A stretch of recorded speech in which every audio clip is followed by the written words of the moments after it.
అయితే తెలుగు రాష్ట్రాల ముఖ్యమంత్రుల భేటీపై సర్వత్రా ఆసక్తి నెలకొంది. ఇందులో ముఖ్యంగా 6 డిమాండ్లను తెరపైకి తెస్తోంది తెలంగాణ ప్రభుత్వం. రాష్ట్ర ఏర్పాటు తర్వాత ఆర్డినెన్స్ ద్వారా ఆంధ్రప్రదేశ్లో కలిపిన 7 మండలాలను తిరిగి తెలంగాణలో చేర్చాలి అనేది మొదటి డిమాండ్. భద్రాచలం పంచాయతీ మినహా దాన్ని ఆనుకొని ఉన్న మిగిలిన పంచాయతీలను ఏపీలో విలీనం చేశారు.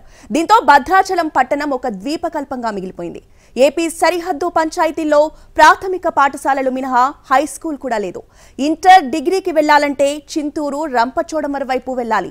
దీంతో విద్యార్థులు 10వ తరగతితోనే చదువులు మానేస్తున్నారు.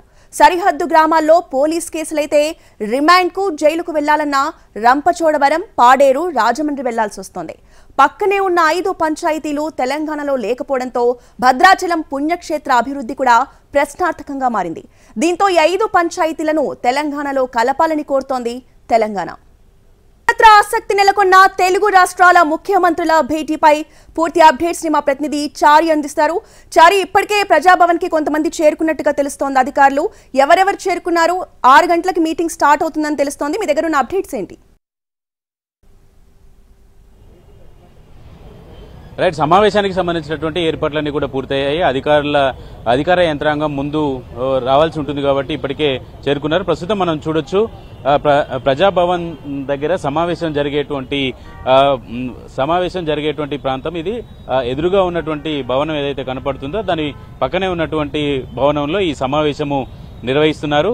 ఈ సమావేశానికి 5:30 తర్వాత తెలంగాణ ముఖ్యమంత్రి రేవంత్ రెడ్డి తన నివాసం నుంచి బయలుదేరుతారు. ఆ తర్వాత ఏపీ ముఖ్యమంత్రి బయలుదేరుతారు. ఇద్దరు సమావేశం 6 గంటలకు ప్రారంభమవుతుంది. ఈ సమావేశంలో ప్రధానంగా రాష్ట్ర విభజనకు సంబంధించినటువంటి అంశాలను, అలాగే కొత్తగా తెలంగాణ ప్రభుత్వం తీసుకొచ్చినటువంటి అంశాల మీద చర్చ చేయాలనుకుంటుంది. ఈరోజు ప్రధానంగా తెలంగాణ ప్రభుత్వం చర్చించాలి అనుకుంటున్నటువంటి అంశాలకు సంబంధించి రాత్రి జరిగినటువంటి సీఎం నివాసంలో జరిగినటువంటి సమావేశానికి సంబంధించినటువంటి విషయాలను కనుక చూస్తే ఏపీలో ఉన్నటువంటి 2-3 అంశాలని ప్రధానంగా ఫోకస్ చేస్తూ వచ్చినటువంటి పరిస్థితి అయితే కనపడుతుంది. ప్రధానంగా టీటీడీ తిరుపతి దేవస్థానం ఏదైతే ఉందో తిరుపతి దేవస్థానం యొక్క ఆదాయం కావచ్చు, దానికి సంబంధించినటువంటి ఆస్తులకు సంబంధించినటువంటి వ్యవహారం కావచ్చు, వీటిలో 42:58 నిష్పత్తిలో తెలంగాణకి వాటా ఇవ్వాలనేటువంటి ప్రతిపాదన కూడా చేస్తుంది. అలాగే తెలంగాణ పునర్విభజన చట్టంలో ఉన్నటువంటి అన్ని అంశాలు, తెలంగాణకి బెనిఫిట్ హక్కుగా వచ్చినటువంటి అన్ని అంశాలను కూడా తాము దక్కించుకోవటం అనేటువంటి ప్రయత్నంలో కాంగ్రెస్ అలాగే ప్రస్తుతం ఉన్నటువంటి ప్రభుత్వం చూస్తుంది. దీంట్లో భాగంగానే ఇద్దరు సీఎం రేవంత్ రెడ్డి అలాగే డిప్యూటీ సీఎం బట్టి విక్రమార్క కూడా ఇద్దరు తెలంగాణకు ఏం కావాలి, తెలంగాణ ప్రభుత్వం ఆంధ్ర ప్రభుత్వం ముందు ఏం డిమాండ్లు పెట్టాలనే దానికి సంబంధించినటువంటి కసరత్తు అంతా పూర్తి చేశారు. కొద్దిసేపటి క్రితం కూడా CM Revanth Reddy deputy CM బట్టి విక్రమార్క భేటీ అయ్యారు.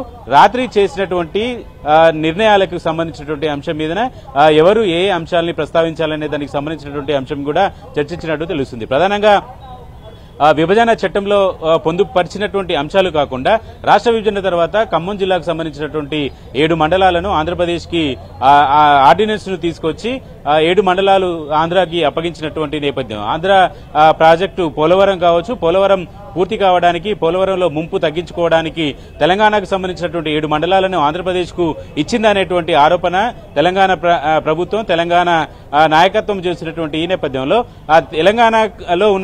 తెలంగాణకు ఉన్నటువంటి 7 మండలాల్ని తిరిగి ఇవ్వాల్సిందే అనేటువంటి డిమాండ్ని వచ్చేటువంటి ప్రయత్నం చేస్తున్నారు. మొదటి అంశం సభలో ఈ సమావేశంలో చర్చించేటువంటి మొదటి అంశం ఖమ్మం జిల్లాకు సంబంధించినటువంటి 7 మండలాలకు సంబంధించింది. ఆ తర్వాత నీటి కేటాయింపులకు సంబంధించినటువంటి అంశం మీద కూడా చర్చించాలనుకున్నారు. కృష్ణా బేసిన్లో కృష్ణా బేసిన్లో 811 టీఎంసీల నీళ్లు లభ్యమవుతాయని సిడబ్ల్యూసీ అంచనా వేసుకున్నటువంటి నేపథ్యంలో దాంట్లో 558 టీఎంసీల నీరు ఖచ్చితంగా తెలంగాణకి కేటాయించాలనేటువంటి డిమాండ్ను కూడా వినిపించాలనేటువంటి అభిప్రాయంతో ఉంది.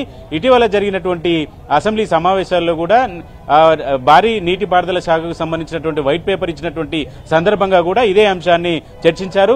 ఉమ్మడి ఆంధ్రప్రదేశ్ విభజన తర్వాత గడిచిన ప్రభుత్వం తెలంగాణకు సంబంధించినటువంటి నీటిని దోపిడీకి గురి చేసిందనేటువంటి ఆరోపణ కూడా చేసినటువంటి నేపథ్యంలో నీటికి సంబంధించినటువంటి అంశాలు, నీటి కేటాయింపులకు సంబంధించినటువంటి అంశాలని మాత్రం చాలా బలంగా వినిపించాలనేటువంటి ఆలోచనతోటే సీఎం కావచ్చు, డిప్యూటీ సీఎం కావచ్చు ఇద్దరు ఉన్నటువంటి పరిస్థితి. అలాగే తెలంగాణకి సముద్రం పరివాహక ప్రాంతాల్లో ఆంధ్రప్రదేశ్ కి సంబంధించినటువంటి పరివాహక ప్రాంతం ఉంది, అది 1000 కిలోమీటర్ల మేర తెలంగాణకు ఇవ్వాలనేటువంటి వాదనని కూడా తీసుకురావాలనేటువంటి ఆలోచనతో ప్రభుత్వం ఉన్నట్టు కనపడుతుంది. ప్రస్తుతం ఇప్పుడిప్పుడే కొంతమంది అధికారులు ఇక్కడికి చేరుకుంటున్నారు.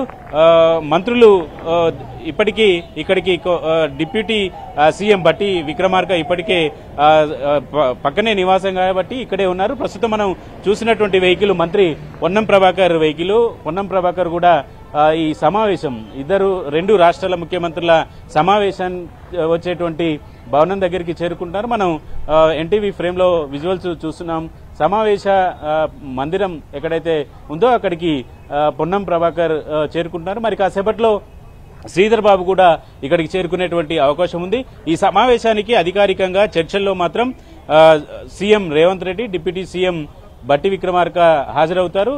తెలంగాణ ప్రభుత్వం నుంచి వచ్చినటువంటి ఏపీ ముఖ్యమంత్రి కావచ్చు, మంత్రులకి స్వాగతం పలకడానికి రాష్ట్ర ప్రభుత్వంలో ఉన్నటువంటి ముఖ్యమైనటువంటి మంత్రులంతా కూడా ఇక్కడికి చేరుకునేటువంటి అవకాశం అయితే కనబడుతుంది. ప్రస్తుతం తెలంగాణ ప్రాంతానికి సంబంధించినటువంటి మంత్రులంతా కూడా ఒక్కొక్కరు చేరుకుంటున్నారు. ఇక మరి కాసేపట్లో సీఎం కూడా తన నివాసం నుంచి బయలుదేరబోతున్నారు. 5:45 సమయంలో సమావేశ మందిరం వరకు చేరుకునేటువంటి అవకాశం ఉంది.